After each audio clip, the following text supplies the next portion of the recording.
안녕하세요. 자, 이번 시간부터는요, topic 6의 structured product를 같이 공부하겠습니다. 이 structured product가 모두 챕터가 4개가 있어요. 근데 이게 좀, 금융에서 이런 신용 리스크 쪽을 공부를 하신 분들한테는 요게, 그래도 쉬워요. 웬만큼 다 이해되는 거예요. 이렇게 좀 하는 내용들인데, 이게 신용 리스크에 대한 게 사실은 우리가 이제 편한 주제는 아닙니다. 신용 리스크가. 근데 이거를 공부를 좀 안 해보신 분들한테는 이게 되게 생소합니다. 그러니까 structured product는 일반적인 R 주식이나 R 채권과 같은 그런 현금 흐름의 속성을 가지고 있지 않아요. 만약에 그런 현금 흐름의 속성을 가지고 있다면 굳이 structured란 말이 필요가 없습니다. R 주식이나 R 채권 같은 것들을 이게 이제 금융 상품이죠. 주식도 그렇고 채권도 그렇고 이 R 주식이나 R 채권 같은 금융 상품을 영어로 표현했을 때 가장 맞는 표현이 financial instrument예요. financial instrument. instrument가 도구라는 뜻이잖아요. financial instrument니까 자금을 조달하는 도구. 그러니까 주식이나 채권은 회사가 자금을 조달하는 그런 도구입니다. 근데 이제 이 structured product라고 말하는 이 상품이라는 개념의 product는요, 그냥 단순한 도구라는 개념에서 자금 조달을 하는 도구라는 개념보다는 뭔가 특정한 기능에 초점을 맞추어서 구조화돼서 뭔가 만든 느낌이 됩니다. product는. structured product가 바로 그런 의미에서 기존에 가지고 있는 자금 조달 수단에 해당되는 주식이나 채권과는 다른 형태의 현금 흐름 구조를 만들어내거나 또는 위험의 구조가 약간 독특한 구조를 만들어내거나 한 게 그런 structured product입니다. 그래서 주로 이제 뭐를 스트럭처링을 주로 많이 하는 거냐면 신용위험, credit risk, 신용위험을 스트럭처링을 많이 해요. 우리 이제 아주 전통적으로 보면 이런 게 있었죠. 아주 조상님들의 지혜가 아주 대단하신 것 같아요. 아마 젊으신 분들은 그런 걸 들어본 적이 없다 이러실 것 같긴 한데 옛날에 제가 어릴 때만 하더라도 요즘도 아마 그런 게 있긴 할 거예요. 우리 어머니들이 목돈을 모으는 방법 중에 하나가 개라는 게 있습니다. 개. 그래서 같은데 개 모임을 이렇게 이제 조직을 해서 사람들이 이제 돈을 얼마씩 내는 거죠. 매달 얼마씩 돈을 내게 되면 그 매달 얼마씩 내는 돈을 가지고 그 돈을 이제 개원들한테 순서에 따라서 나눠주게 돼 있는데 그 돈을 먼저 필요로 한 사람, 빨리 자금으로 필요로 한 사람들이 있어요. 그럼 빨리 자금을 필요로 한 사람들은 개원들이 낸 돈을 갖다가 모으면 큰 돈이 되죠. 그 돈을 갖다가 미리 받고 그 다음에 나중에 순번을 내가 뒤에 할 거예요. 이런 사람들은 뒤에 받습니다. 모은 돈을 뒤에 받아요. 그런데 앞에서 빨리 순번을 가져가는 사람이 순번이 빠른 사람이 가져가는 돈이나 순번이 뒤에 있는 사람이 가져가는 돈이나 나는 내 차례가 되려고 하게 되면 개원들이 돈을 다 내야 되고 꾸준히 계속 돈을 내야 되는 거고 그리고 1년이 지나야만이 내 차례가 돌아와. 이렇게 되면 1년 동안 엄청 걱정이 되겠죠. 그중에 이제 개원 중에 누군가 하면 도망을 간다든지 특히나 개주가 도망가는 일이 아주 많았어요. 과거에는. 그래서 조상님들이 참 지혜가 조상님들이 되게 지혜로운데 금융 쪽에 상식적으로 생각해도 그래요. 돈을 갖다 이렇게 개원들이 내게 되면 그 돈을 갖다가 모아서 받아가긴 하는데 받아가는 순서가 정해져 있다고요. 그러면 앞에서 받아가는 사람은 좀 작게 받아가야 되고 뒤에 나중에 받을게 하는 사람은 적어도 이자만큼은 붙여야 되는 거고 거기다가 덧붙여서 혹시나 누가 한 명 도망간다든지 펑크가 난다든지 그런 위험까지 다 감내해야 되는 거니까 뒤에 받는 사람은 좀 많이 받아야죠. 방금 제가 말씀드린 이 개 구조가 완벽한 structured product입니다. 구조화 상품이에요. 우리 조상님들이 옛날부터 다 해봤다고요. 근데 이제 이거를 서양 애들이 아마 뺏겼나 봐요. 그래서 structured product를 만들어냈어요. 그게 상품화 시킨 상품들이 있는데 그런 상품들이 CMO, CDO 이런 것들입니다. 이 CMO나 CDO 같은 상품들이 다 보게 되면 신용 위험을 구조화한 거예요. 순서를 갖다 이렇게 나눈 거라고요. 그거와 관련된 이야기가 3개의 챕터에 걸쳐서 나올 거고 그 다음에 마지막 챕터에서 이제 다루는 주제는 우리가 많이 하고 지금도 많이 하고 있습니다. 어떤 금융 상품을 하나 샀는데 근데 그 상품을 판매 회사에서 이런 이야기를 하는 거예요. 자, 요즘 주식시장 올라가는 거 진짜 무섭죠. 주식 투자하는 거 괜찮잖아요. 이렇게 이제 이야기를 하는데 그래서 저도 주식 투자는 하고 싶지만 잘못하면 원금을 잃어버릴 수도 있잖아요. 그래서 두 마리 토끼를 동시에 잡고 싶어요. 원금도 보장이 되면서 마치 주식시장에 참여한 것과 비슷한 효과를 좀 누릴 수 있으면 얼마나 좋을까. 정말 행복하겠죠. 이제 그러면 그런 류의 상품을 만들 수는 없을까? 불가능한 건 없어요. 다 만들 수 있어요. 그런 상품이 만들어진 게 마지막 챕터에 나와 있는 Equity Linked Structured Product입니다. 주가 연계 구조화 증권, 구조화 상품이죠. 그래서 주식시장에서 나오는 그 성과에 따라서 나의 수익 구조도 달라지는 건데 그 중에서 보게 되면 자, 주식시장이 좋아지게 되면 혜택을 받고 싶어요. 하지만 나빠진다고 해서 손해는 보고 싶지 않아요. 이런 구조를 만들 수도 있고 또는 자, 주식시장이 좋아지든 나빠지든 있잖아요. 저는 위험은 감내를 해야 됩니다. 그러니까 아주 많이 좋아진다고 해서 그걸 그대로 다 향유하지는 못하고 일정 수준까지는 그래도 그나마 향유를 할 수는 있어요. 대신에 주식시장이 내려가게 되면 웬만큼 내려갈 때까지는 손해가 안 나지만 진짜 많이 내려가게 되면 그때는 저도 손해를 좀 봐야 되는 거예요. 이런 상품들이 있을 수 있습니다. 그래서 자 그냥 은행에 투자 예금하시게 되면 1년 예금해봐요. 이자 얼마 줍니까? 한 2%밖에 안 줘요. 근데 이 상품 가입해보세요. 1년에 이자 6% 줍니다. 야, 은행 이자 6배나 주는 거네. 엄청 좋아요. 자, 대신에 그 주식시장이 좀 내려가게 되면 반토막 날 때까지는 한 6% 이자 줍니다. 반토막이 나게 되면 그때는 고객님도 손실을 좀 보셔야 됩니다. 이런 류의 상품들 만들 수 있을 거예요. 그래서 그 마지막 챕터에서 하고자 하는 게 우리가 그 시중에서 판매하고 있는 ELB라든지 또는 ELS 구조 이런 것들이 마지막 그 토픽 마지막 챕터에 나오는 주제들입니다.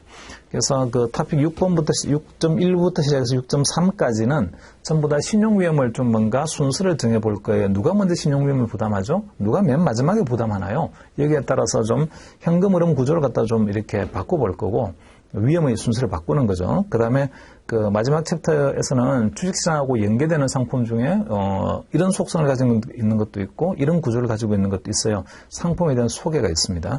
자, 이 네 가지 챕터를 다 공부를 할 거예요. 전체 그 출제 문제에서 이 네 가지 챕터, 그러니까 토픽 6에서 나오는 게 대충 20문제에서 25문제쯤 나옵니다. 그러니까 그 정도의 문제가 나오겠구나라고 이제 생각을 할 수 있는데 다 객관식이에요. 그러니까 모르면 찍으면 됩니다. 근데 이제 뜻밖에도 어려워서 구조를 잘 이해 못하면 못 풀겠어요. 이런 문제들도 있고 그리고 계산 문제들도 좀 많이 있습니다. 그래서 이게 이제 공식을 조금 잘 이해하는 게 필요한데 CAIA가 베이직에 해당되는 알주식 할 채권을 다루지 않고 뭔가 좀 독특한 구조를 자꾸 다루다 보니까 좀 복잡해요. 그리고 좀 어렵다고요. 그래서 이게 레벨 1이긴 하지만 조금 어려운 주제에 속하고요. 그렇다고 해서 레벨 1 주제에 마치 레벨 5쯤 되게끔 엄청 어려워서 이건 박사급 아니면 못 풀어 이런 문제는 아니에요. 그러니까 웬만큼 이제 집중을 하시게 되면 풀 수 있습니다. 그리고 우리가 잘하는 지금까지 학교를 다니면서 잘 훈련받은 게 있어요. 유치원 시절부터 경쟁이 시작이 되죠. 유치원, 그 다음에 초등학교, 중학교, 고등학교, 대학까지 오는 동안에 끊임없이 경쟁을 하면서 살아왔고요. 찍는 거 잘합니다. A, B, C, D 중에 찍으세요 하는 거. 그리고 찍는 거 분명히 문제가 객관식으로 나올 텐데 내가 잘 모르겠어요. 공식 배우자. 그래서 고등학교 시절에 공식 무지하게 배웠습니다. 그런 것처럼 단기간에 우리가 성과를 볼 수 있는 그런 훈련 방식은요, 우리 스스로 몸으로 잘 알고 있어요. 그러니까 충분히 여기 나오는 문제들도 안 되면 외워서라도 다 풀 수 있습니다. 봅시다. 236페이지. Introduction to Structuring이라는 거 봅시다. 이게 이제 소개인데요. Structuring이 뭐니라는 Overview of Financial Structuring. 거기서 Structuring이라는 게 이런 Investment Context, 투자의 관점에서 보면 Structuring이라는 게 Financially Engineering an Opportunity to Provide a Customized Outcome. 그러니까 우리가 원하는 결과가 나오게끔 현금 흐름을 갖다가 뭔가 좀 비트는 거예요. 이런 구조가 되게끔 만들어주세요. 라는 거죠. 그런 게 금융공학, Financial Engineering 이렇게 말할 수 있는데 이거를 그냥 다른 말로 또 Structuring 이렇게도 표현할 수 있습니다. 그러니까 Structuring 하려고 하게 되면 Financial Engineering이라는 금융공학에 대한 이해가 필요해요. 세 번째 문장에서 A good illustration of structuring is simply the capital structure of a corporation. 제일 쉽게 생각해 볼 수 있는 게 스트럭처링을 지금까지는 그런 생각을 안 해봤는데 이런 것도 있잖아요. 캐피탈 스트럭처 어떤 기업의 자본 구조도 보게 되면 스트럭처링을 한 거라고 말할 수 있습니다.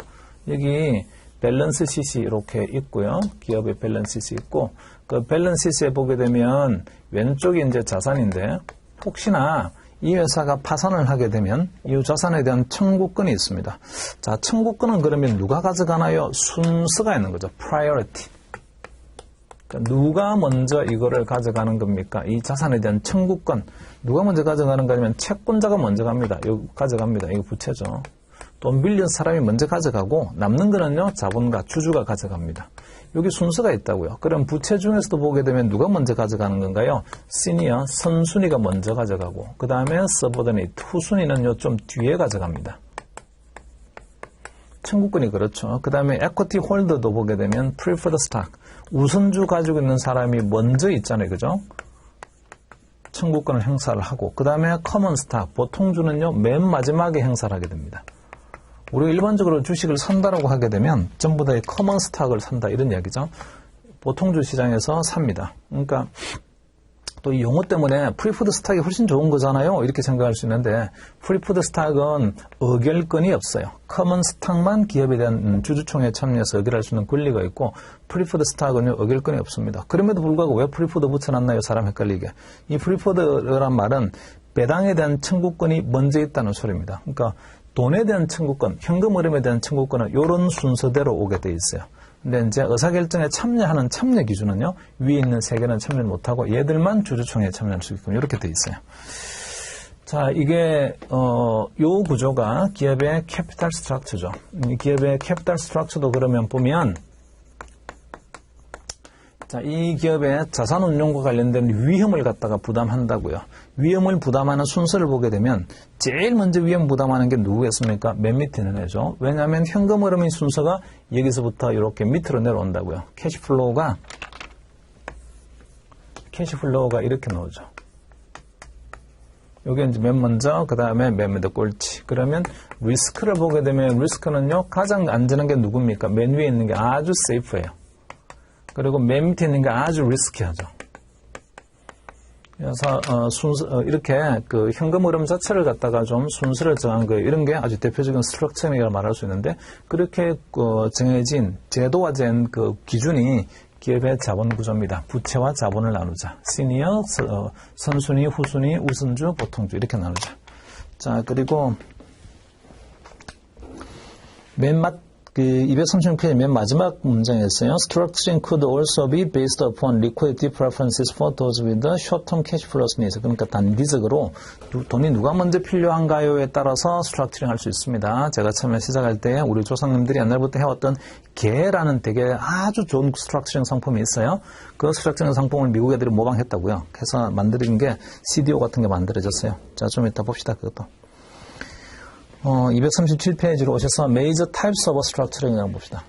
Key Elements of a Structured Product에서 두 번째 문장에 보시면 The key element that is common to all structured product is all to the exposure to one or more underlying asset. 그러니까 exposure를 갖다가 좀 바꾸겠습니다. 전환할 거예요. 이게 전형적인 구조예요. 저기 자산을 보시게 되면 에셋이 하나만 있겠습니까? 굉장히 많은 자산들이 있을 거예요. 이 굉장히 많은 자산들에 대한 청구권을 보면은 사실은 누가 제일 안전한 거냐면 말씀드린 것처럼요. 위에 있는 게 가장 안전해요. 밑에 있는 게 제일 위험해요. 이런 구조를 만들었잖아요. 이게 아주 전형적인 스트럭처링이라고요. 거기서 for example, collateral debt obligation, CDO라는 게 있어요. CDO는 다음 챕터에서 아주 열심히 공부할 겁니다. 그래서 이런 CDO라는 상품이 있구나라는 정도만 일단은 기억을 하시고 그 밑으로 좀 내려오셔서 hedging with credit derivative라는 것도 먼저 봅시다. 신용 파생 상품에 대한 소개가 나와 있어요. CDS에 대한 설명이 나와 있는데 credit default swap is a simple credit derivative that can be used to mitigate downside risk.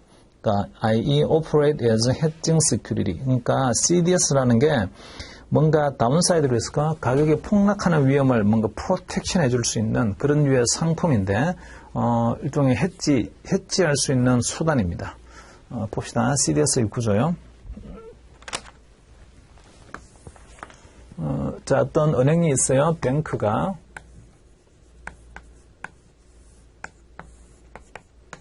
돈을 투자해서 본드를 지금 가지고 있어요. 본드는 자, 이거는 뭐 픽스드 인컴 본드, 고정소득을 주는 유가증권이니까 프라미스드 캐시플로우가 있죠.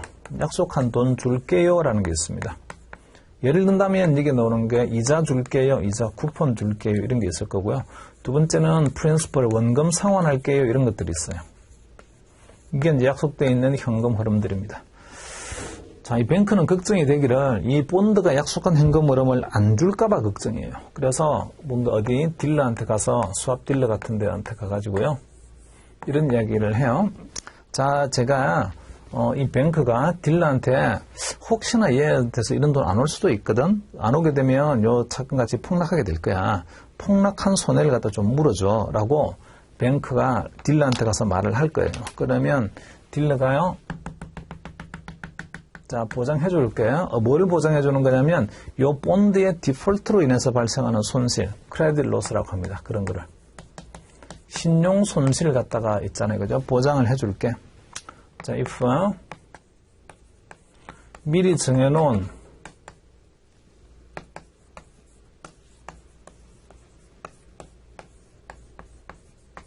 사건이 발생하게 되면, 그러니까 어떤 사건이 이 specified 이벤트를 갖다가 credit 이벤트라고 하는데, 신용사건이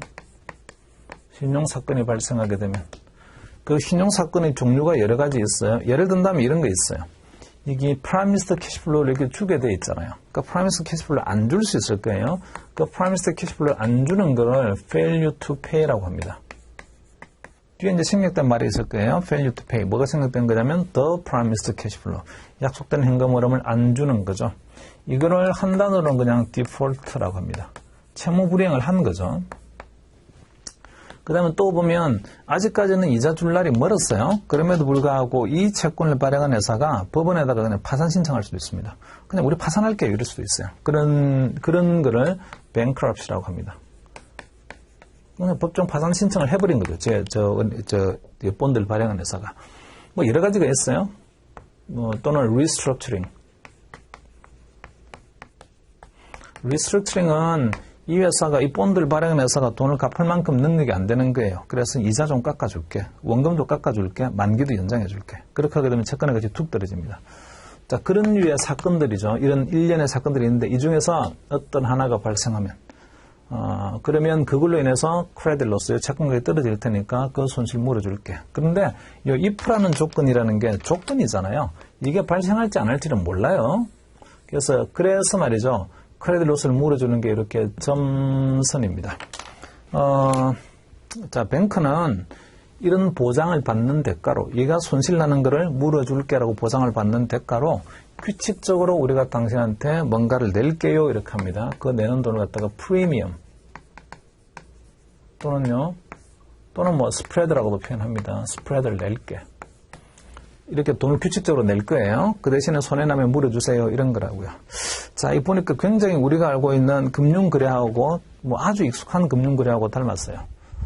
이게 보험하고 똑같습니다. 이게 이제 자동차고, 자동차 사고 나면 물어주세요. 사고 나는 손실에 물어주세요. 대신에 보험료 낼게요. 이런 구조하고 같아요. 자, 이렇게, 이거는 지금 자동차가 아니죠. 어떤 그 약속된 현금 흐름을 가지고 있는 제가 자산이 있는데, 약속된 현금 흐름이 안 오는 이런 디폴트 리스크요. 또는 뱅크럽시 리스크, 이런 것들이 전부 다 크레딧 이벤트에 들어갑니다. 이런 크레딧 이벤트가 발생하는 위험을 크레딧 리스크라고 하고, 그런 크레딧 리스크를 뱅크는 보장받고 싶은 거예요. 그래서 이렇게 거래하는, 둘 사이에 거래하는 계약을 CDS 계약이라고 합니다. 크레딧 디폴트 스왑이요. 그래서 지금 여기 CDS 스프레드 또는 CDS 프리미엄을 이렇게 주는 거고, 이게 보험료하고 똑같아요. 그 다음에 혹시나 사고 나게 되면, 자, 이게 우리가 보험약관에서 말하는 사고하고 똑같고, 이 사고가 나게 되면 그러면 보험금 줄게요. 이런 구조와 같아요. 이게 보험의 목적물이다 이렇게 생각할 수 있죠. 이 보험의 목적물에 해당되는 거를 CDS 계약에서는요, Reference Obligation이라고 합니다. 참고자산 또는 참조자산 이렇게 말을 해요.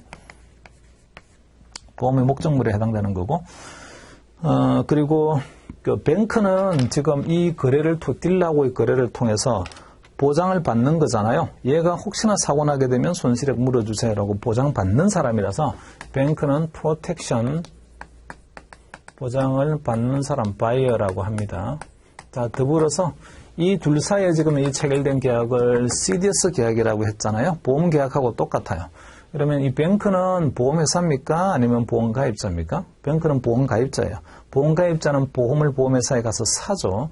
그래서 얘를 CDS가 보험 계약하고 똑같은 거라서 CDS 바이어, 보험을 산 사람이에요. 이렇게 표현을 하고요.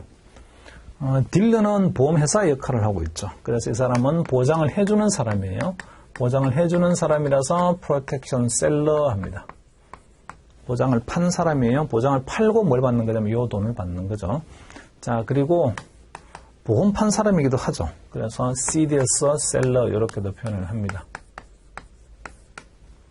자, 그래서 보면 전형적인 구조가 CDS는요, 이카나미클리 보게 되면 경제적으로 무슨 효과하고 똑같은 거냐면 이렇게 동그라미 쳐져 있는 이 구조가 사실 보게 되면 인슈런스, 보험하고 같은 거예요. 이렇게 말할 수 있습니다. 자, 교재 한번 보세요. CDS. 자, 거기서 그 세 번째 문장을 보시면 they are typically라고 되어 있어요. They are essentially an insurance policy against fixed income assets potential default. 그래서 보험 드는 거하고 같은 거예요. This is a cost-effective risk transfer mechanism that sweeps downside risk from credit protection buyer to protection seller. 자, 이래서 이 프로텍션 바이어가 뱅크인데 뱅크가 가지고 있는 이런 위험이 있죠. 이런 위험을 상대방한테 다 떠넘기는 거예요. 상대방한테 다 떠넘기고 대신에 뭘 주는 거냐면 보험료를 갖다가 줄게요. 이렇게 말을 하죠. 위험을 떠넘겼으니까 위험이 현실화되게 되면 그게 if 조건인데 그런 위험이 현실화되게 되면 손해액 이렇게 물어줄게. 자, 이런 거래를 하는 게 CDS 계약입니다. 자, 그 바로 밑에 보시면은 Consider ABC Incorporated라고 해서 ABC 회사에 대한 설명이 나와 있는데 참고로 보십니다. 자, 밑으로 내려오셔서요. Structuring with a trenches. In French, the term trench simply means a slice. In an investment context, a trench is organized partition of risk out of a large investment pool. 그러니까 아까 제가 이제 예를 들었지만 각각의 계원들은요, 계에 가입하는 계원들은 각각의 하나의 트렌치다라고 생각할 수 있습니다. 트렌치가 슬라이스, 조각이라는 뜻이거든요. 조각. 그래서 전체의 계 모임이 있는데 그 중에서 맨 위의 조각을 내가 딱 선택을 했어요. 맨 위의 조각을 딱 선택한 사람은 현금 흐름을 가져가는 순서가 1번입니다. 그 다음에 그 밑에 있는 조각을 선택하는 사람은 2번 가져가고, 그 다음에 그 밑에 있는 걸 또 선택한 사람은 세 번째로 현금 흐름을 가져가는 구조. 이렇게 이제 생각할 수 있어요. All trenches are applied against a same pool of assets, but each slice has a customized risk return profile. 그러니까 개원들이 낸 돈이란 전체 금액이 있는데 그게 뭐 1,000만 원이라고 쳐요. 옛날에는 진짜 1,000만 원 아주 큰 돈이었어요. 100만 장자란 말이 있던 시절에 1,000만 원이면요 100만 장자가 10명 있는 것 같아서 무지하게 큰 돈이었습니다. 그래서 과거에는 뭐 이 개를 들어도 개 전체 금액이 얼마니? 뭐 10만 원, 20만 원 이런 걸로 그랬어요. 아주 옛날 이야기인데 100만 정자란 말이 있던 시절에 요즘 100만 원 아주 우습죠. 우스운 건 아니네요. 100만 원 하여튼 뭐 돈 벌기 어렵습니다. 근데 그 몇십만 원짜리 개를 들어도 여러 사람이 있잖아요. 돈을 내야 돼요. 만 원씩 낸다든지 5천 원씩 낸다든지 이렇게 해가지고 돈을 내고 대신에 이제 순위를 정하죠. 그 순위를 정해서 선순위, 후순위 돈을 가져가는 구조가 그렇게 있긴 있어요. 근데 어떤 돈을 가져가는 거냐면 개원들이 낸 돈을 가져간다고요. 그게 same pool이죠. 그러니까 매달 똑같이 있잖아요. 개원들이 낸 돈이 있는데 거기서 일정한 누가 순서를 가지고요. 첫 번째 달에는 누가 다 가져가고 두 번째 달에는 누가 다 가져가고 이런 식으로 순서를 정합니다. The most senior tranche has a lower return potential and low exposure to default risk. 그래서 1순위, 맨 먼저 가져가는 사람은 뭐 돈을 많이 주기 어렵죠. 맨 먼저 가져가는 사람은 이제 그 전체 돈을 이렇게 받았다라고 하게 되면 그 받은 돈을 갖다가 50만 원을 받았어요. 개원들한테. 그러면 첫 번째 사람한테 주는 거는 45만 원 줄게. 이렇게 돼야 돼요. 그 45만 원을 주고 5만 원은 뭐 하는 건데 5만 원은 이제 그 개주가 가지고 있는 거죠. 가지고 있다가 두 번째 달 또 50만 원을 받게 되면 두 번째 받는 사람한테는 46만 원 줄게. 이렇게 하고요. 그리고 4만 원은 뭐 하는 것도 또 개주가 가지고 있습니다. 이렇게 하면서 나중에 뒤에 받는 사람들한테는 50만 원 밖에 매달 50만 원 밖에 못 모으니까 뒤에 받는 사람한테는 앞에서 있잖아요. 그리고 띄어낸 돈을 뒤에서 얹어주는 구조가 되면 됩니다. 자, 그걸 누가 관리할 거냐면 개주가 관리할 거라고요. 그 개주가 도망가 버리면 안 되겠죠, 이제. 그 밑으로 좀 내려오셔서 consider 이것도 생략도로 한번 그냥 읽어보시고요. 238페이지로 가볼까요? 238페이지에 creation of structured product라는 거 봅시다.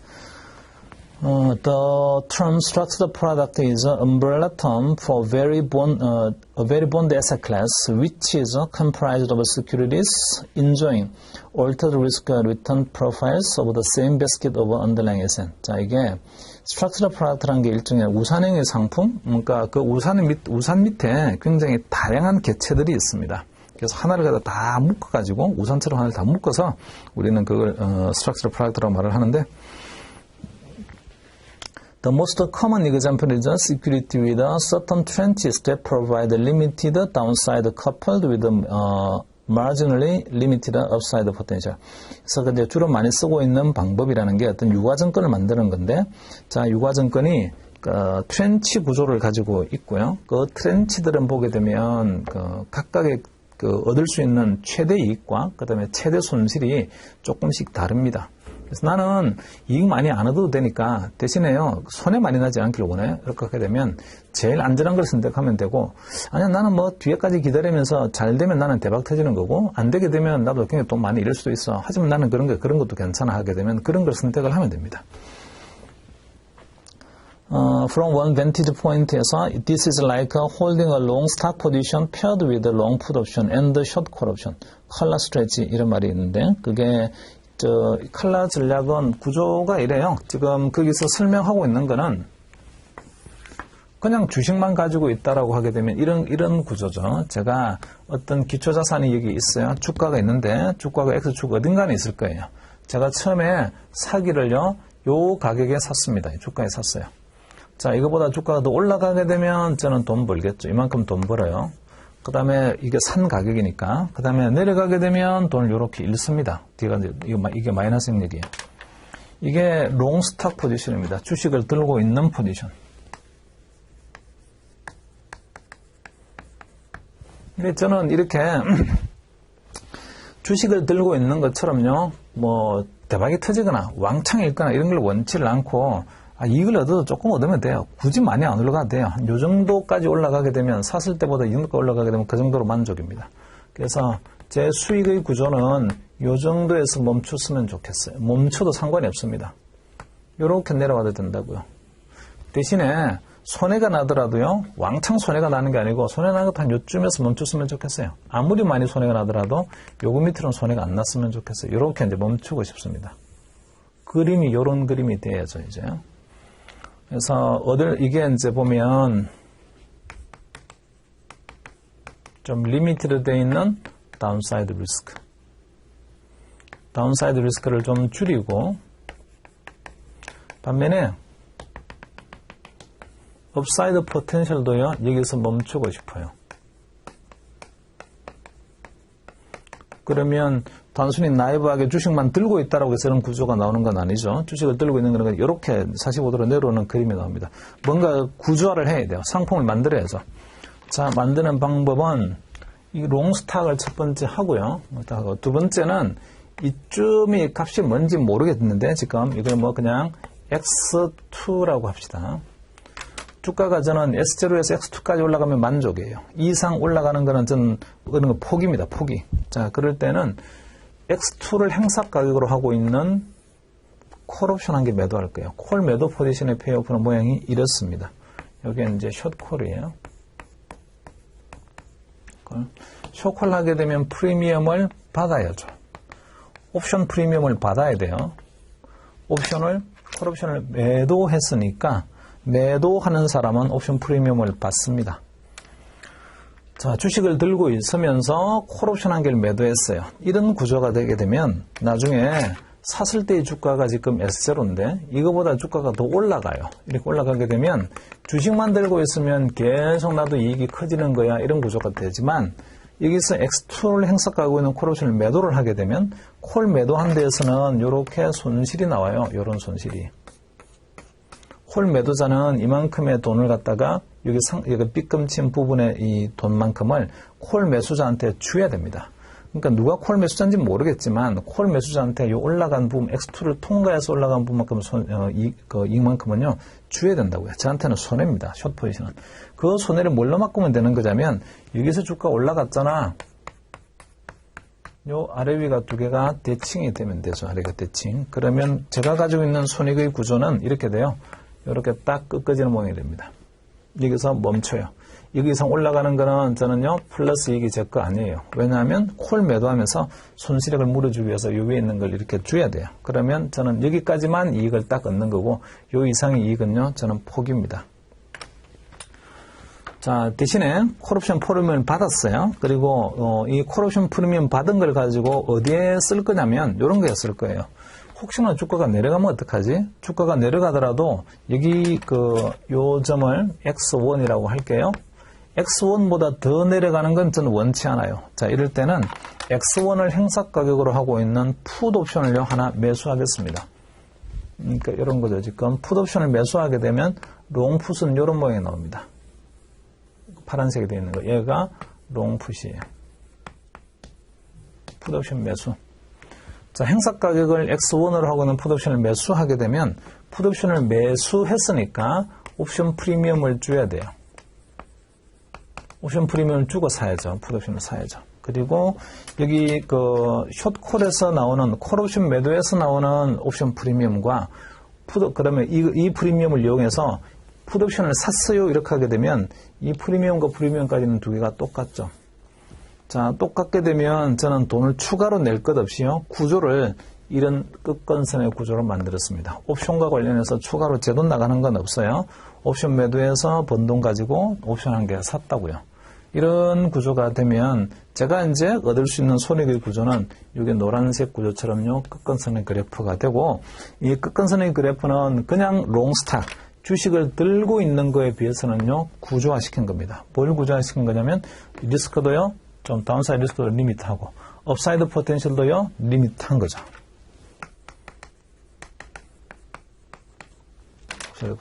자, 그래서 결국은 보게 되면 스트럭처럴 프로덕트와 같은 구조화 상품을 만들려고 하게 되면 R 주식 하나만 갖고는 안 돼요. R 주식이 가지고 있는 그 페이오프의 구조를 내가 원하는 형태로 바꿀 수가 있어야 되는데 그 바꾸려고 하게 되면 파생 상품이 필요합니다. 근데 이제 우리가 대상으로 삼고자 하는 게 주식이 아니고요. 신용 위험에 노출되어 있는 자산을 갖다가 딱 두고 주식은 주가가 올라가거나 내려가는 마켓 리스크에 노출이 되어 있죠. 근데 저는 그게 아니고 신용 위험에 노출되어 있는 자산을 보고 대출 같은 거, 그 신용 위험에 노출되는 자산이 가지고 있는 캐시플로우의 구조가 있어요. 이자도 주고 원금도 주겠네. 근데 그 구조를 뭔가 좀 원래 그냥 대출을 들고 있는 거와는 좀 다른 구조로 바꾸고 싶어요. 그러려고 하면 또 뭐가 필요하겠습니까? 신용 파생 상품이 필요할 거예요. 주식의 그 손익 구조를 바꾸려고 콜옵션이나 풋옵션과 같은 시장 파생 상품을 썼잖아요. 그것처럼 신용 리스크를 갖다 좀 구조를 바꾸려고 하게 되면 그러면 신용 파생 상품이 필요해요. 그래서 앞에서 우리가 CDS를 잠깐 봤습니다. 다음 챕터에서는요. 그 CDS뿐만이 아니고 신용 파생 상품에 해당되는 게 토탈 리턴 스왑이라는 것도 있어요. 되게 중요한데 크레딧 디폴트 스왑, 그다음에 토탈 리턴 스왑, 그다음에 뭐 크레딧 스프레드 옵션 다 여러 개 있습니다. 파생 상품들이 신용 파생 상품들이.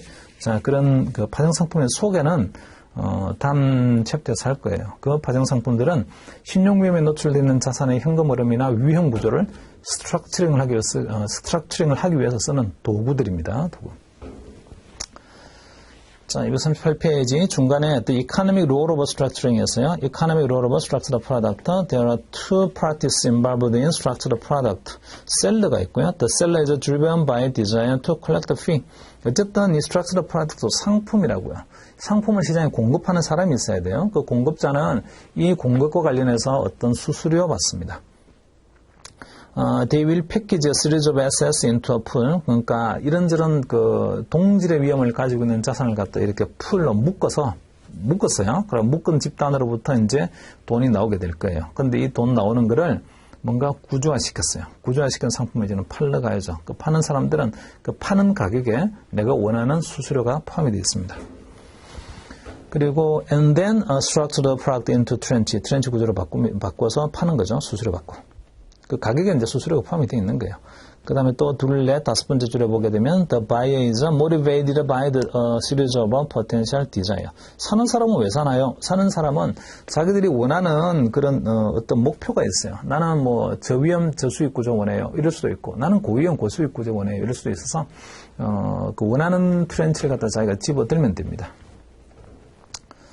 자, 그래서 this could include risk transfer. 위험을 원치 않는 사람은 위험을 갖다 좀 증가시키는 형태의 구조를 내가 선택하면 되고, 그 다음에 텍스맨에서요, 세금을 좀 작게 내고 싶어요. 이런 사람은 세금 구조가 좀 작게 넣는 걸 선택을 하면 되고, 그 다음에 리커런트 어네운스먼트 내가 빨리 돈을 갖다가 땡길 수 있는 그런 구조를 원해요 하게 되면 빨리 돈을 땡길 수 있는 구조를 선택을 하면 됩니다. 여러 가지 이제 이유들이 있을 거예요. 그리고 그 밑에서 그 economic rollover market completion도 있는데, 마켓 컴플리션 한다는 이야기는 시장이 좀 있잖아요. 시장의 완결성이 높아지는 거예요. 수요자 입장에서 보게 되면 이런 류의 상품이 있으면 좋겠는데, 근데 그런 류의 상품이 뭐 없으면 제가 할 수가 없어요. 근데 재미있는 게 공급이 있으면요, 그 수요가 물론 공급을 유도하기도 하죠. 이런 수요가 있으면 이런 공급을 만들어내면 되겠군. 이렇게 하면 되는데, 그 수요가 없이도요, 공급이 먼저 나오면서 수요를 일깨우기도 합니다. 잠재적 수요를. 그러니까 옛날에 뭐 김치냉장고만 하더라도요, 뭐 냉장고 있으면 되는 거지. 뭐 김치냉장고라는 개념이 뭐가 필요해서 필요 없었어요. 처음에 김치냉장고 만든 회사는 망했습니다. 나중에 이제 김치냉장고가 두 번째로 나와가지고 성공한 거죠, 이제. 그 김치냉장고도 그런 수요 자체가 없었어요. 수요 자체가 없었는데 공급이 나오면서 수요를 갖다가 만들어냈습니다. 요즘 뭐 김치냉장고 없으면 좀 이상해 보일 거예요. 집에서 다 김치냉장고 있어야 되는 거예요. 이렇게. 그러니까 이렇게 수요가 공급을 만들어내기도 하고, 또는요 어떤 기발한 아이디어를 가지고 있는 사람들이 공급을 갖다 먼저 함으로써 수요 시장을 창출하기도 합니다. 그렇게 하면서 지나고 보면은 이런 것들이 필요했었는데 옛날에는 그런 생각을 왜 못했지 하면서 시장이 점점점 완결성을 가져가게 됩니다. 그게 이제 마켓 컴플리션인데, 스트럭처럴 프로덕트가 그래요. 공급자 입장에서도 이런 상품을 이렇게 탁 만들어가지고 이렇게 내놓게 되면 내가 수수료를 좀 얻을 수 있겠고 수익을 좀 얻을 수가 있어. 반면에 그런 상품을 사는 사람의 입장에서 보게 되면 옛날에는 그런 게 없었는데 이런 게 있으니까 내 입맛대로 뭔가 골라 잡을 수가 있네? 이렇게 하면서 시장이 점점점 혁신을 하게 되고 점점점 완결성으로 향해 가게 됩니다. 그게 이제 스트럭처럴 프로덕트가 그런 역할들을 해줘요. 거기 그 239페이지에서 그 첫 번째 패러그래프의 마지막 문장을 보시면요. The market for structural product tries to move in a direction of market completion by meeting the demand for assets with a different risk exposure. 그러니까 이런저런 입맛이 다른 수요자들이 되게 많이 있는데, 입맛이 다른 수요자들한테 다양한 형태의 상품들을 갖다가 만들어냄으로써 시장의 완결성을 높이게 돼요. 자, 그리고 그 밑에서 보면은 State of World within Structural Product가 있습니다. 그러니까 이 State of World라는 게 그 시장이 세상이 어떤 세상이 앞으로 전개된다고 생각하나 이런 거예요. 그러니까 제일 많이 쓰는 State of World가 금융에서 제일 많이 쓰는 게 부도냐 부도가 아니냐와 같은 이분법적 세상. 그러니까 State of World가 부도 났어요? 부도 안 났어요? 세상은 그런 세상밖에 없다. 이게 Two State of World입니다. 이렇게 어떤 시장에 대해서 우리가 시장의 상황을 갖다가 또는 상태를 갖다가 이렇게 좀 구분할 수 있는데, 그 구조와 상품의 관점에서 보게 되면 시장을 어떤 식으로 좀 구분할 수 있나요? 라고 해서 이렇게 뭐 이런저런 뭐 본드나 또는 S&P 500 같은 걸 이용해서 뭔가 설명이 나와 있습니다. 그냥 이건 한번 휙 보고 지나가세요. 시험하고 별로 뭐 상관없는 얘기가 나와 있어요. 그 밑으로 좀 내려오셔서 How Structural Product Help Market Completion 똑같은 이야기입니다. 생략합니다. 넘어가요, 이것도. 자, 이런 구조화 상품이 있음으로 해서 시장의 완결성을 높이게 되는 거예요. 뭐 그런 이야기 계속 나옵니다. 넘어가세요. 자, 240페이지로 오셔서 Collateralized Mortgage Obligation. 이제는 그런 구체적인 이 구조화 상품의 종류를 이제 들어가게 될 텐데, 전형적으로 이제 앞으로 우리가 이야기하고자 하는 게 세 가지가 있어요. 하나는 CMO라는 게 있고요. 그 다음에 두 번째는 CDO라는 게 있고, 세 번째 챕터에서 할 거예요. 그 다음에 마지막 챕터에서는 이제 Equity Linked Structural Product 이렇게 하겠습니다. 자, 이게 이제 CMO를 볼 텐데요. Collateralized Mortgage Obligation. 이 Collateralized Mortgage Obligation은 뭔가 슬라이싱을 하긴 한 거예요. 쪼개긴 쪼갰어요. 캐시플로우를 슬라이싱을 했습니다. 쪼갰습니다. 어떤 관점에서 쪼갠 거냐면 타임, 시간의 관점에서 쪼갠 거예요. 이 CMO 구조하고 똑같은 구조를 사실은 거의 같은 구조를 가지고 있는 게 아까 말씀드렸던 개 같은 겁니다. 개. 자, 누가 먼저 돈을 가져가나요? 이런 개념이에요. 물론 우리나라의 개는 사실은 두 개가 좀 섞여져 있어요. CMO의 구조하고 CDO의 구조하고 다음 챕터에서 이야기할 그 두 개가 같이 섞여져 있는 게 이제 개의 구조이긴 한데, CMO는 그 중에서도 이렇게 생각하면 돼요. 이 개 모임을 하고 있는 개원들이 있잖아요. 되게 안전한 사람들이에요. 부도 낼 일이 없는 사람들.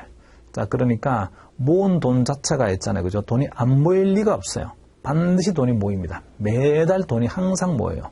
부도 낼 일이 없는 사람들만 모았으니까. 이제는 이제 뭐만 생각하면 되는 거냐면 누가 먼저 가져가나요?만 생각하면 됩니다. CMO가 거의 그런 구조하고 비슷합니다. 자, 한번 봅시다. Collateralized mortgage obligation. Collateralized mortgage obligation is simple structured product whose underlying asset is a pool of mortgage with a differing degree of exposure to credit risk and geographical concentration. 자, 이게 collateralized mortgage obligation이잖아요. mortgage obligation이 부동산 담보 대출이 mortgage obligation입니다. 상품으로 보게 되면 시장에 이제 부동산 담보 대출 같은 게 있죠. 주택 담보 대출도 있고 상가 담보 대출도 있고 이런 예 부동산을 담보로 해서 돈을 빌려간 것들이 있어요. 그런 것들이 mortgage obligation인데 그 mortgage obligation을 담보로 해서 이 mortgage obligation이라는 부동산 대출로부터 나오는 이 부동산 대출이 담보예요. 예로부터 나오는 현금 흐름을 가져가는 구조가 CMO입니다. 자, 거기 보시면 세 번째 문장에서 the principal and interest payment are shared among different tranches which have a substantially different characteristics, seniority 또는 credit risk 이런 표현이 있는데 그게 그림으로 보면 훨씬 더 쉽습니다. Figure 1의 simple CMO structure에서 왼쪽에 보게 되면 CMO asset이라는 게 있죠. Collateral Mortgage Obligation. 그러니까 mortgage obligation을 모은 거예요. 이런저런 부동산 담보 대출을 다 모았습니다. 그래서 이 부동산 담보 대출을 갖다가 a collection of mortgage 이렇게 모은 다음에 이걸 다 모은 숫자가 얼마냐면 어마운트가 125밀리언 달러예요. 그리고 그 부동산 담보 대출의 평균 금리가 얼마짜리 모은 거예요? 보니까 5.5%짜리입니다. 5.5%로 부동산 담보 대출을 해간 사람들이 되게 많이 있을 텐데 그 부동산 담보 대출을 전부 다 있잖아요. 그죠? 은행에서 사온 거예요. 그래서 이런저런 은행에서 부동산 담보 대출을 한테 팔아 해가지고 누군가가 부동산 담보 대출을 다 사서 창고에 쌓아놨습니다. 그게 얼마냐면 125밀리언만큼의 부동산 담보 대출을 사온 거죠. 여기서 이제 수익이 얼마가 나올 거냐면 5.5%의 평균 수익률이 예상이 됩니다. 자, 제가 만약에요, 이 부동산 담보 대출 125밀리언을 은행에서 사오려고 하게 되면 돈이 필요하죠. 그래서 그 필요한 돈을 시장에서 조달을 할 텐데 조달할 때는 유가증권을 발행을 할 거예요. 근데 유가증권이 하나의 그냥 통주식, 그다음에 알채권 한 개 발행하는 게 아니고 트렌치 구조 형태의 유가증권을 발행할 텐데 시니어 트렌치, 그 다음에 메자닌 트렌치, 에코티 트렌치 이렇게 발행을 하겠습니다. 자, 구조로 보면 이거하고 똑같아요.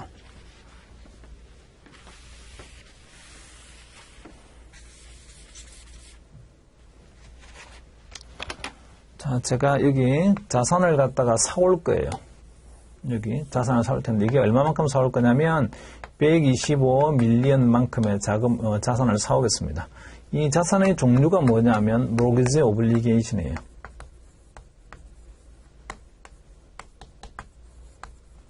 부동산 담보대출을 갖다가 사올 거예요. 은행들이 가지고 있는 부동산 담보대출을 나한테 팔아 해서 내가 사올 거예요. 자, 이 125밀리언만큼의 부동산 담보대출을 사오려고 하게 되면 돈이 필요합니다. 그래서 제가 뭔가를 유가증권을 발행할 거예요. 시니어 트렌치 발행을 하고 그 다음에 서브오디네이트 트렌치 발행을 할 거예요. 그 다음에 또 뭘 발행할 거냐면 마지막으로요. 에퀴티 트렌치도 발행을 하겠습니다. 투자자는 이 셋 중에 아무거나 골라 잡으면 돼요. 뭘 원하시는지에 따라서. 어쨌든 요 발행되는 금액이 있을 텐데 자, 트렌치 얼마만큼 발행할 거니 얘도 얼마만큼 발행할 거니 얘도 얼마만큼 발행할 거니 어쨌든 요 발행한 걸 다 서메이션 하게 되면 125밀리언이 돼야 돼요. 그 돈을 가지고 요거 살 거라고요. 그래서 거기 오른쪽에 그림을 보시면 시니어 트렌치에 해당되는 게 75밀리언, 그 다음에 주니어 트렌치 또는요, 서버넷 트렌치가 35밀리언, 이거 주니어라고도 합니다. 주니어 트렌치. 그 다음에 마지막으로 에쿼티 트렌치에 해당되는 게 15밀리언. 합쳐서 125밀리언 해왔어요. 자, 그리고 여기서, 시니어 트렌치나, 그 다음에 서버넷 트렌치 요 두 개는, 여기 있는 요 두 개요. 이거 두 개는 본드 라이크 합니다. 채권하고 성격이 같아요. 그 다음에 에쿼티 트렌치는 말 그대로 에쿼티 주식하고 성격이 같습니다. 본드하고 성격이 같으니까 이 두는 뭘 주냐면 쿠폰 줘야 돼요. 뭔가 이자 줄게요. 이렇게 해야 됩니다. 그래서 이제 amount 금액이 있고 그리고 얼마만큼 쿠폰을 줄 거니 요거 우리가 주고자 하는 쿠폰이 있어요. 퍼센티지. 채권들은 쿠폰이 있지만 얘는 쿠폰이 없어요. 주식 들고 있는데 누가 뭐 이자 주는 사람이 있습니까? 거기 보니까 시니어 트렌치는 쿠폰 얼마 줘야 되는 거냐면 5% 줄게요. 일드라고 돼 있죠. 5% 줄게요. 그 다음에 여기는 6% 줄게요. 이래요. 125밀리언으로부터 나오는 평균 금리는요. 얘는 5.5% 이렇게 나옵니다. 쿠폰이 5.5%짜리. 자, 그 다음에 에쿼티 트렌치는 잘 보시면 쿠폰이 없어요. 얘는 남은 돈 줄게 이런 개념이에요.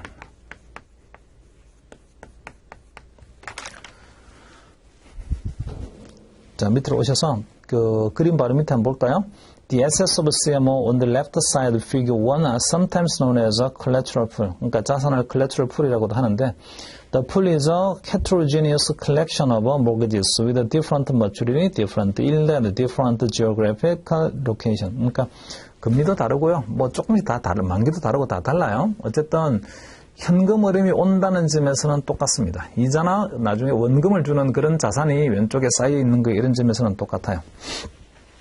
The most senior trends have the most favorable risk profile, but they also have the lowest yield. 그 시니어가 가장 안전한 거니까 얘는 수익률도 제일 낮습니다. 그리고 바로 밑에 보시면 equity trench has no set yield and bears all residual risk. 그러니까 equity trench는 금리 얼마 줄게, 수익률 얼마 줄게 이런 개념이 없어요. 그래서 이 가장 위험한 트렌치에 해당되는 게 equity trench입니다. 근데 but they have the potential to benefit all terminal cash flows after other trenches have been paid. 다른 트렌치가 다 이렇게 상환이 되고 나면 남는 돈에 대해서는 전부 다 equity trench가 가져가는 거예요. 이렇습니다. 자, 그리고 그 밑에서요. Rather than receiving periodic coupons, the cash flows that would have been paid to equity tranche is used to pay the higher tranches so that more terminal cash flows are left for the equity tranche owners. 이게 가만히 한번 숫자만 보세요. 자, 여기서 매년 오는 게 있잖아요. 항상 이자 오는 게 얼마씩 오겠습니까? 125밀리언 곱하기 5.5% 올 거예요. 평균금리가 5.5%라고 했으니까 그러면 요 오른쪽에서 자금을 조달해준 이 세 명한테 주는 있잖아요. 그 쿠폰도 보게 되면 평균 5.5%가 5.5%를 오른쪽에 사람들 다 주자 이렇습니까? 그렇지 않아요.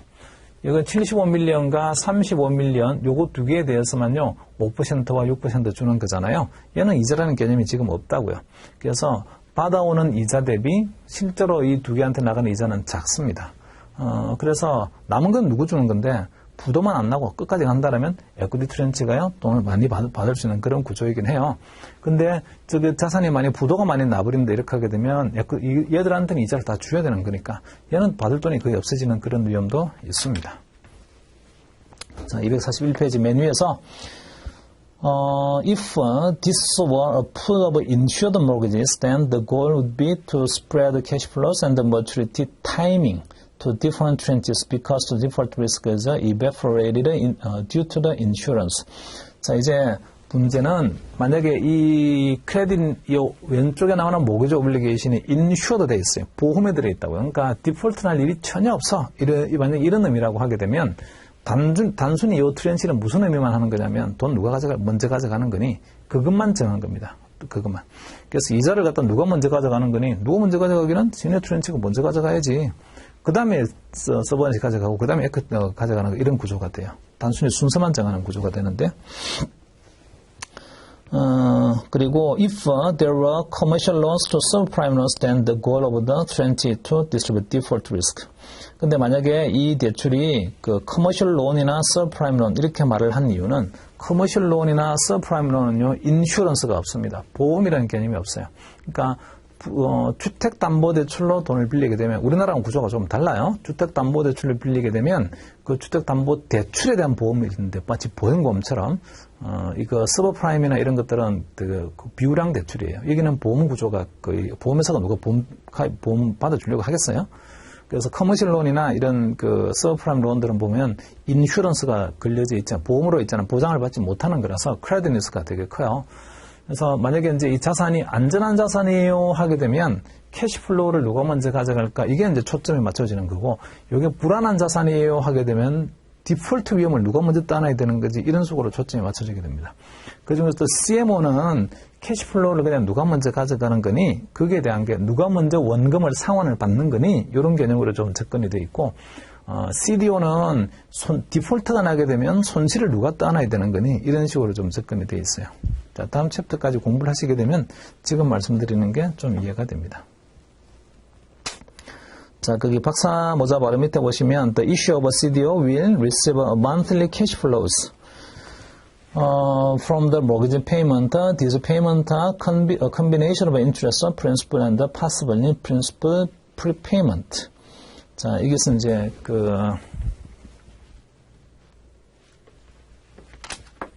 여기 이제 쿠폰 5.5%도 올 텐데 원금이 125밀리언이잖아요. 요 자산으로부터는 모기지 오블리게이션으로부터 오는 캐시플로우가 있어요. 규칙적인 현금 흐름.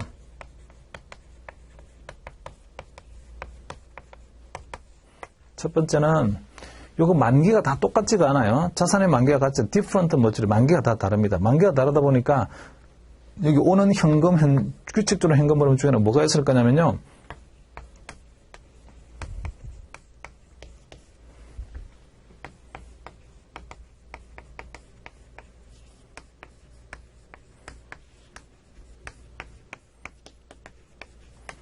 자, 만기가 도래해서 스케줄 상으로 보게 되면 원금 상환액이 이번 달에 얼마 와야 되는 거예요 라는 게 있어요. 스케줄드 프린시플 리뎀션이 있고, 이거는 이제 이미 상환 스케줄에 따라서 오는 원금입니다. 그 다음에 두 번째는 받아야 되는 스케줄로 된 쿠폰도 있어요. 쿠폰 얼마 오는 거예요 라는 쿠폰이 있어요. 그 다음에 세 번째, 이거 스케줄도 아니죠. 이거는 그냥 리시버드입니다. 쿠폰을 많이 받을 수도 있고 작게 받을 수도 있어요. 쿠폰은 똑같은 거잖아요. 쿠폰은 뭐 숫자가 바뀔 리가 없는데, 바뀔 수 있는 게 금액이 달라지는 이유는 부도가 나거나 연체가 나거나 여기에 따라서 뭐 이게 좀 작게 받을 수도 있습니다. 원래 예상됐던 것보다. 어쨌든 쿠폰이 있어요. 그 다음에 또 하나는 이게 중요한데요.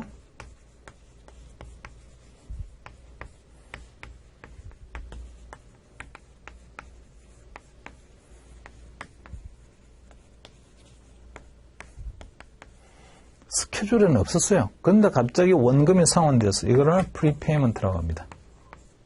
조기 상환 금액이요. 갑자기 원금을 누군가는 조기 상환을 해버렸어요. 그게 캐시플로우에 포함이 돼서 들어옵니다. 그리고 조기 상환, 이 대출이 조기 상환이 되든 부도가 나든 효과는요, 이자를 줄이게 됩니다. 조기 상환하게 되면 그다음부터 이자 나올 일이 없죠. 자, 그래서 이 피어리드 캐시플로우가 있는데, 이게 원래 약속된 대로 돈이 들어오고 원금 들어오고 그 다음에 약속된 대로 이자가 그냥 들어오는 거예요 하게 되면 뭐 사실은 별로 크게 문제가 되질 않는데, 이 현금 흐름을 누가 먼저 가져가나요? 이게 크게 문제가 되지 않는데, 항상 보게 되면 이 마지막 게 문제예요. 약속하지 못했던 게 들어와요. 자, 이거 어떻게 할 거니 이제 문제가 생깁니다. 그래서 기본적으로 아주 심플한 CMO 구조는요. 자, 이게 스케줄로 되어 있는 돈 있죠. 원금이죠, 이거. Principal Redemption, 원금 상환액. 그 다음에 3번도 보게 되면 스케줄상으로 되어 있지 않지만 원금 상환액이 있어요. Prepayment. 이 둘 다 원금이잖아요.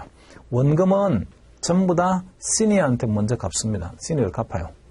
그리고 이 원금에 해당되는 금액만큼은 후순위한테는 안 줍니다. 그러니까 시니어가 먼저 원금을 다 상환받아가요. 그리고 이자는요, 약속된 대로 75밀리언 곱하기 5%, 35밀리언 곱하기 5% 이런 식의 이자를 주고 남으면 에quity 트렌치한테 줄 수 있습니다. 자, 그런데 원금을 시니어 트렌치가 먼저 상환을 받잖아요. 그러면 이 규모가 점점점 줄겠죠, 이제. 그러면 규모가 점점점 줄다 보니까 주는 규모에다가 쿠폰을 곱하게 되면 가져가는 이자가 금액상으로는 점점점 작아지게 됩니다. 그래서 자, 원금 상환액이 다 시니어 트렌치에 다 상환이 끝나고 나면 그러면 그 뒤에도 계속 원금은 상환이 돼서 들어옵니다. 그럼 누구 차례니? 그 다음에 시니어 차례입니다. 서버디네이트 차례, 후순위 차례. 그래서 이 시니어 트렌치 원금 상환이 끝나고 나서 나중에 계속 들어오는 그 원금은요, 이 서버디네이트 트렌치의 원금을 상환하는 데 씁니다. 이것도 규모가 점점 줄겠죠. 그러니까 이자 나가는 금액도 점점점 작아지게 될 거예요. 같은 퍼센트를 곱하더라도.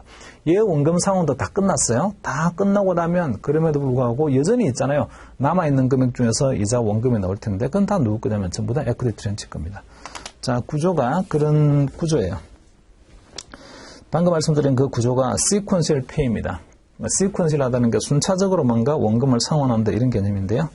그게 241페이지 박사모자 밑에 나와 있어요. 조금 쉬었다가 그 중간에 241페이지 중간은요 좀 쉬었다가 보도록 합시다.